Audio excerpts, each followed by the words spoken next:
Kyle felt his phone ring, vibrating in his right leg pocket. It would be grade suicide to check it at the moment. Mrs. Williams would be on him in seconds. The tests of 2 other students had already been ripped in half, as she would always do with technology offenders. If there was one thing she despised most, aside from distasteful students, it was cell phones in class. The restriction of digital devices was a standard for most teachers, but the use to her felt like a sort of personal insult, an attack on her attentiveness. Kyle ignored the message. From the amount that the phone shook, he could tell it was only a text. It would wait until later, as the exam was going to be a potential savior to his near-failing grade. The phone vibrated again. Kyle was irritated from the repeating shake in his pocket, but he was also a bit concerned. What if this message was urgent? Had there been a family emergency? He took a moment to think upon his life, and no current issues came to his attention. For all he knew, it was just a friend messing with him. Even worse, it could be someone trying to screw with his grade, wasting the time he had left for the test. He continued with the exam, quickening his pace. It was only 5 minutes later that Kyle's pocket shook for the 3rd time.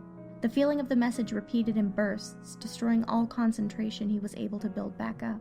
What had started as a minor distraction had turned into an obstacle, and it had to be dealt with. Kyle's bag was on the floor next to his desk. In any other class, Kyle would be able to simply place his phone back into his bag, then move on without any issue. Mrs. Williams, however, was keeping watch of the entire room. Some of the other careless, impatient students were already passing in their tests. With less test takers to watch, the heat of their eyes would only be on him more.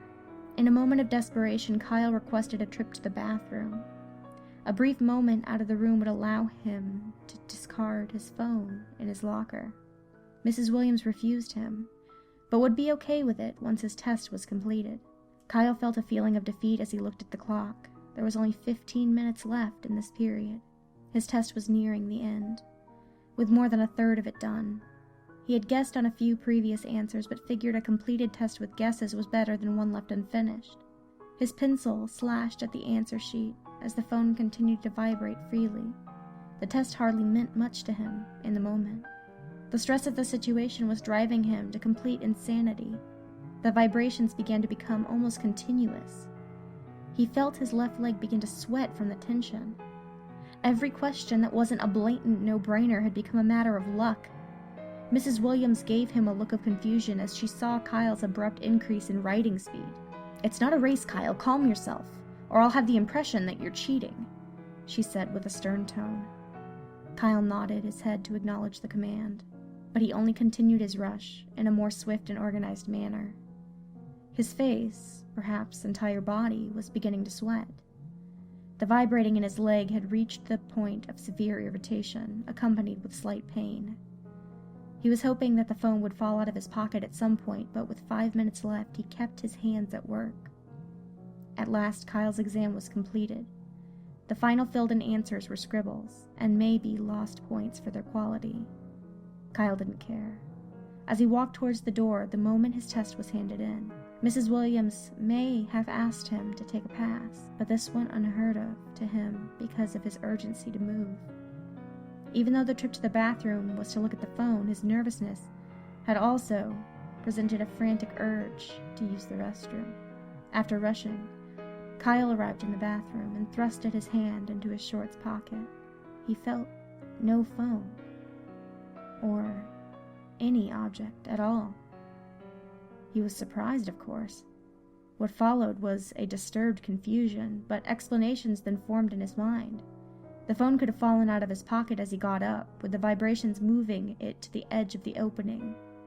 Maybe there was no phone in the first place, and this was an illusion of his own stress. He had read an article on cell phone addiction a few days ago. It stated that when expecting a call or message, one might believe to almost feel their device go off at times.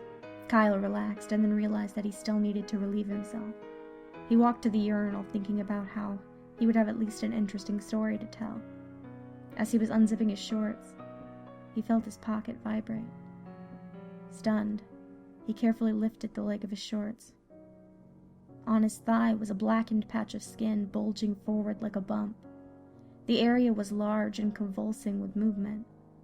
Kyle, his hand trembling, touched the growth and retreated as soon as he saw it shift away from his fingers. Every inch it moved on his leg gave Kyle a feeling of invasion in his body, making him want to faint. How it got there, he didn't know, but it left him paralyzed of any reaction.